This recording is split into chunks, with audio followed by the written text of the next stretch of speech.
Hi friends, how you doing today? This is Mrs. Lamert with your weekly announcements. You can see my hair is still kind of frayed from the parade that I just got home from. So that was so much fun going through your neighborhoods and seeing you out with your families and friends.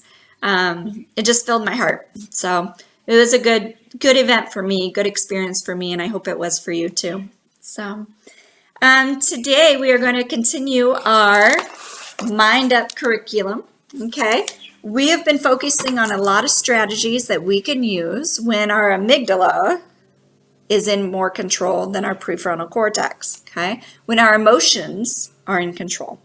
We're trying to train you and trying to build skills in you that allow you to self-regulate, okay, to bring those more to the middle and to be in more control.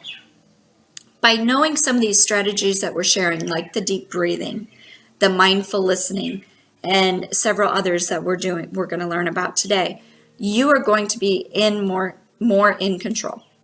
You're learning how to self-regulate your emotions so that when you feel super duper annoyed with your sibling, you can deal with that. You've got that, okay? Use self-talk, use positive thinking, deep breaths, counting down from 10, multiple strategies that you can do to calm yourself down. If you're super duper sad because you haven't seen your friends in 6 weeks and it's just wearing on you, okay? We want you to learn to self-regulate that. Reach out to them. How can you connect with them? Knowing what you need to do so that you are in control is what we're trying to teach you. We're super duper angry and our volcano of our head is just exploding, right? There's a book out there called My Exploding Volcano. Okay, it's a really good one. Maybe someday we'll talk about that. But we want to bring that in control, those emotions way down, so our prefrontal cortex can kind of develop that. And some of us, somewhere along the line, I think it was 4th grade, maybe 3rd grade, we talked about our emotions being our thumb and our prefrontal cortex being our fingers, okay? We want that so that our prefrontal cortex is in control. When we flip our lid, our emotions are going all over the place.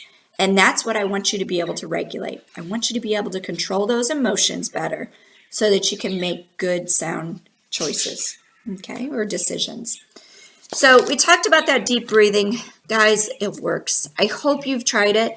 I know we talked with some other kiddos the other day. They said they're doing that deep breathing before they go to sleep. Awesome. Okay, that's resetting and calming your body and your mind so that you can fall asleep worry-free, more peacefully. Okay.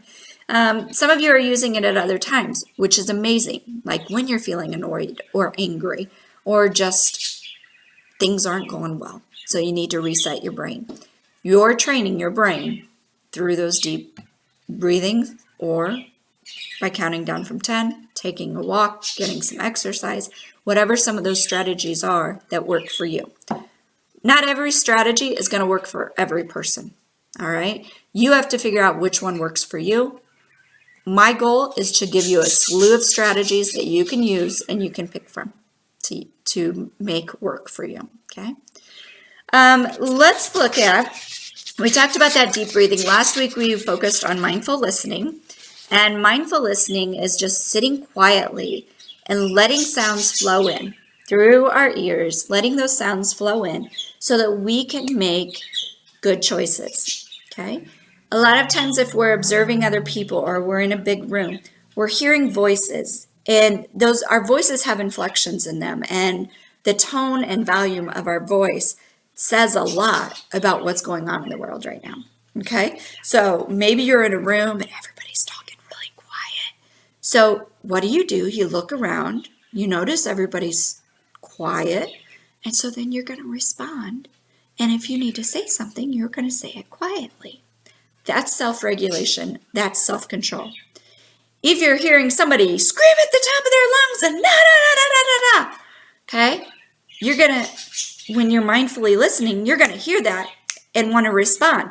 But you have to hear that tone and those inflections to know, is this an emergency? Is this person losing control? Does this have anything to do with me? Can I stay in control? Okay, that's something to think about with mindful listening.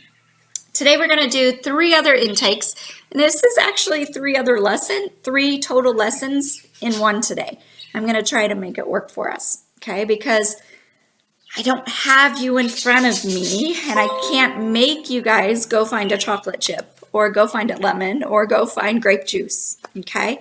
And if we were in a classroom, I would provide those things for you so that we could have a full hands-on experience.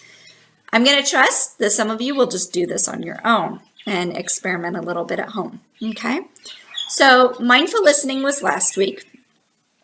Today we're going to look at mindful seeing with our eyes, mindful smelling with our nose, and mindful tasting, okay?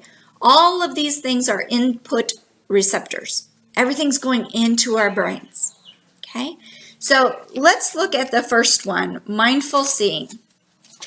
If we are really focused on something, kind of like our listening, okay? When we listened, we maybe heard the refrigerator. I heard my birds, okay? I don't hear those things on a normal basis because it's just natural for me. They're going on all the time. But when we were mindfully listening, those things I was able to hear, okay? So I was able to hear more things and make more interpretations. With mindful seeing, this enables us to better understand or observe ourselves and others and our environment or our surroundings, okay, to more fully enjoy and learn from them. As with mindful listening, mindful seeing helps students sharpen your focus by calling on one sense to very purposefully observe the object, okay? This reminds me of a time when I was teaching high school at the time, and I was teaching a psychology class, and we took a black t-shirt. Black t-shirt, you expect it to be completely black, right? But when you take that black t-shirt and you inspect it very, very closely, maybe even under a microscope, what you notice is it's not just black.